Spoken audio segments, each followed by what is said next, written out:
is 2.5 months. Have we done this like we do all other ibadat?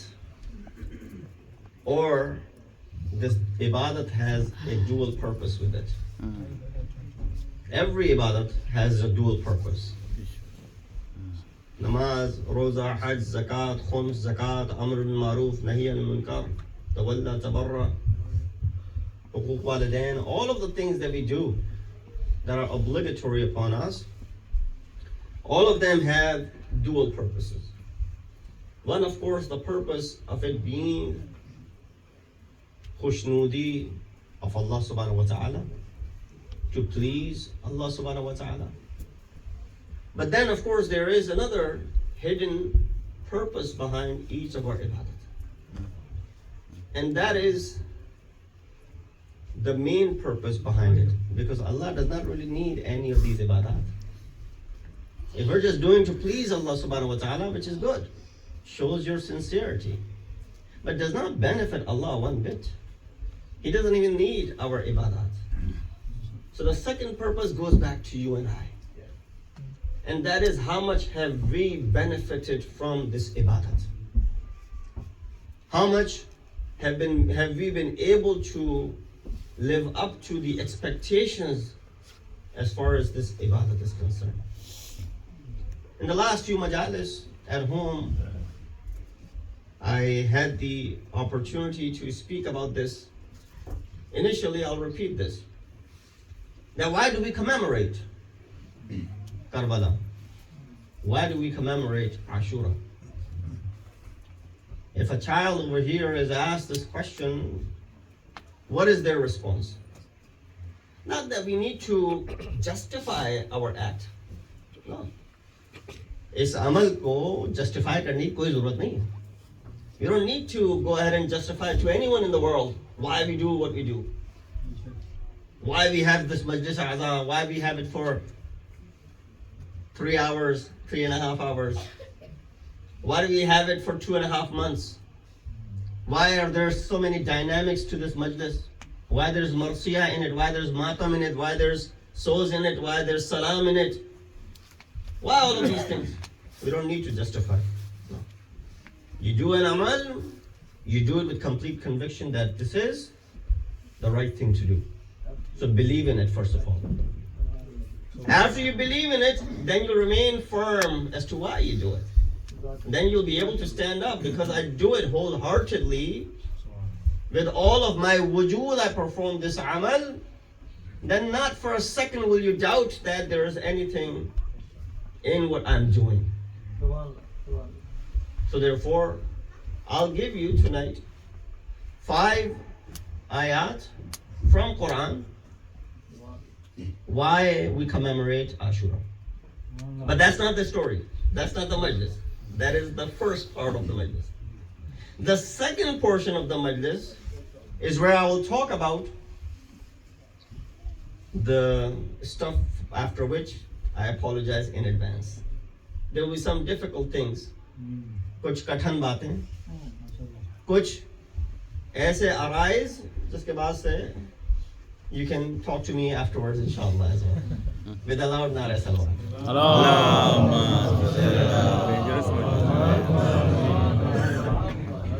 So why do we commemorate? Number one, the reason we commemorate is because history is an important teaching and learning curve for us. History has what is called, lessons for us, admonition for us, and gives us hope that things that have happened in the past can happen to us again. So the ayat of Quran, when Allah subhanahu wa ta'ala speaks to His noble Prophet, He says, why are we repeating the dhikr of the previous anbiya? وَكُلًّا نَقُصُّ عَلَيْكَ مِنْ أَنْبَاءِ الرُّسُلِ. We're doing the dhikr of the anbiya of the past. Anbiya of the past, we're doing the dhikr of them. Why is Rasulullah need to know about the previous anbiya? What is the maqsad? Why do we need to know about the Karbala? Why do we need to know about Karbala and what happened in Karbala? Now relate this to why Rasul needs to know about the previous anbiya. Ayat of Quran says, كُلًّا نَقُصُّ عَلَيْكَ مِنْ أَنْبَاءِ الرُّسُلِ. We inform you about the previous Anbiya. There must be a reason why Allah subhanahu wa ta'ala wants to inform Rasulullah about the previous Anbiya. Rasulullah he is the reason for the creation of mankind. Rasulullah is wajh takhliq jahan. But still Rasulullah is being informed by Allah subhanahu wa ta'ala about the previous Anbiya. Reason? He said, Ma nuthabbitu bihi fuwadak. The reason we mention the previous Anbiya, because with this, your heart will be strengthened. Does the heart of Rasul really need strengthening? If anyone's heart needs strengthening, is you and I. But Allah mentions the story of the previous Anbiya to strengthen the heart of Rasul who doesn't need any strengthening. You and I, on the other hand, do need strengthening. Therefore, when Allah mentions the story of the previous Anbiya where there may not be any shahadat, right? Anbiya may not have died as a martyr. Still Allah mentions, why? Nusabbit bihi fuadak. O Rasul, it is mentioned for you because so that your heart will be strengthened. وَفِي جَاكَ فِي هَذِا الْحَقِّ وَمَوْئِذَةٌ وَذِكْرَى لِلْمُؤْمِنِينَ. And the dual purpose is that this haqq is coming to go ahead and be admonition for the mu'mineen. We do this zikr for your strengthening of the heart, and we do this zikr for the lesson and admonition of mu'mineen. So that is the reason Allah mentions the story of the previous Anbiya. Guess what? That is the reason why we sit here for 2.5 months and we mention the zikr of Karbala. Zikr of Karbala is being done because of this ayat.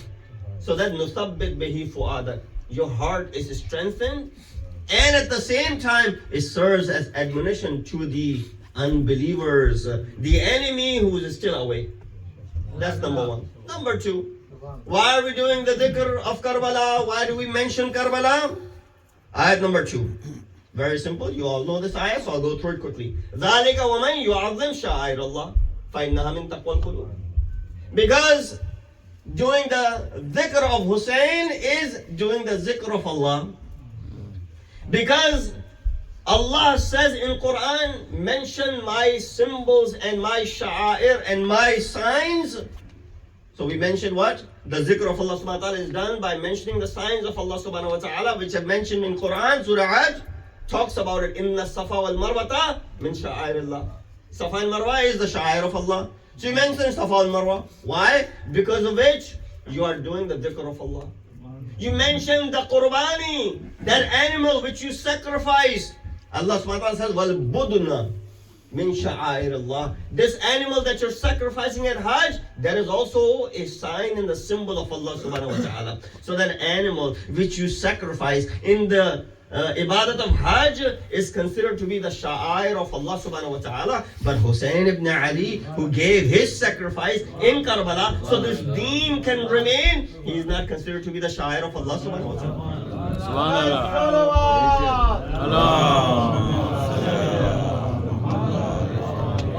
Number 3, why we do dhikr? Because there's a promise we've made. Promise is, and you fulfill the promise. I said it the other day, you make a promise with your child, keep up that promise. Don't make promises that you can't keep up.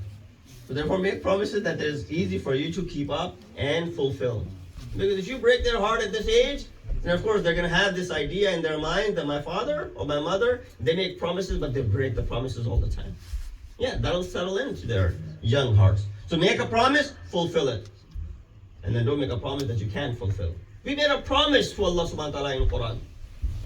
That promise needs to be fulfilled because the ayat of Quran says, Ya ayyuhalladhina amanu ufu bil uqud. O those who believe, fulfill your covenants with Allah subhanahu wa ta'ala.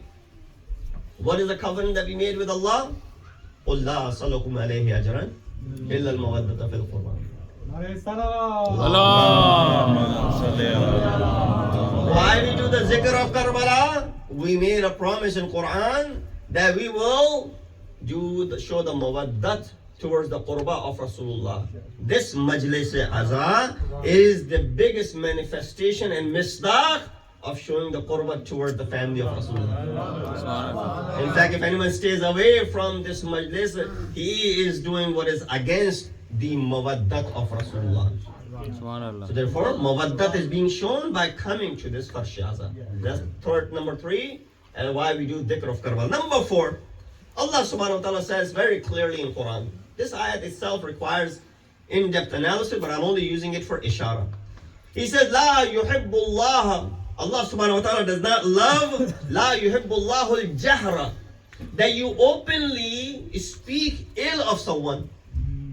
Quran ki ayat hai, ayat number 148 of Surah Nisa. La yuhibbullahu al-jahra bis-su.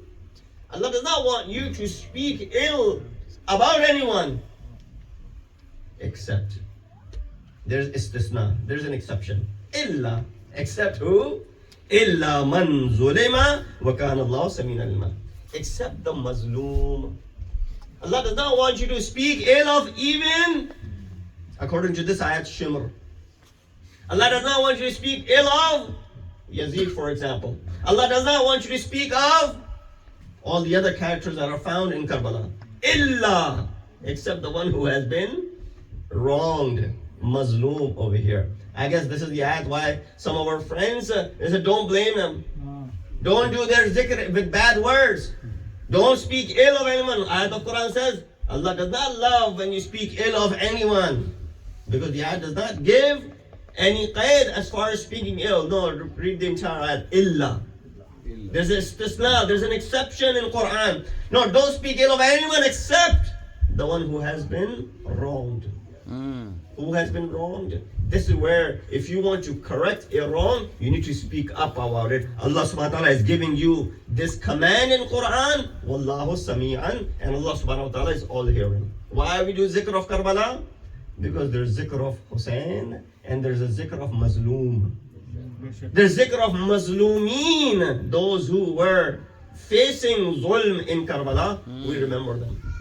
We mention them and we talk about them, and that is right out of the ayat of Quran, why we do dhikr of Karbala. Lastly, why we do dhikr of Karbala. We sit in this gathering in Majlis Azam. One of the maqasid of this majlis is Amr bil Maruf wa Nahy anil Munkar. You know why Allah subhanahu wa ta'ala considers you and I to be the best of the nations? Surah Al-Imran, ayat number 110. Kuntum khayra ummatin ukhrijat linnas. You are the best of the nations ever brought forth for mankind. क्यों हम में कोई ताज लगे हुए हैं हमारे sir पे? हमारी शक्ल बहुत अच्छी है, हम आसमान से उतरे हैं, हमारे अंदर कोई और खासियत पाई जाती, क्यों हम बेहतरीन कौम है? Why are we the best of the nations? Not because of any of these reasons. None of these superficial reasons. The reason why we are considered best of the nations, Allah says in this ayat, تَأْمُرُونَ بِالْمَعْرُوفِ وَتَنْهَوْنَ عَنِ الْمُنكَرِ. You are best of the nations because you do Amr bil Maruf and Nahy anil Munkar. You know when Imam Hussein stood out and he rose, the first thing that he uttered, he said, I'm not rising to cause any fitna or fasad. I'm standing up to uphold Amr bil Maruf and Nahy anil Munkar. Why we commemorate Karbala and why we do zikr of Hussein? Because we want to repeat the legacy and the teachings of Hussein by doing Amr bil Maruf wa Nahy anil Munkar. When you come to this majlis, you'll see Amr bil Maruf and you'll see Nahy anil Munkar. Salawat bi Muhammad wa ali Muhammad.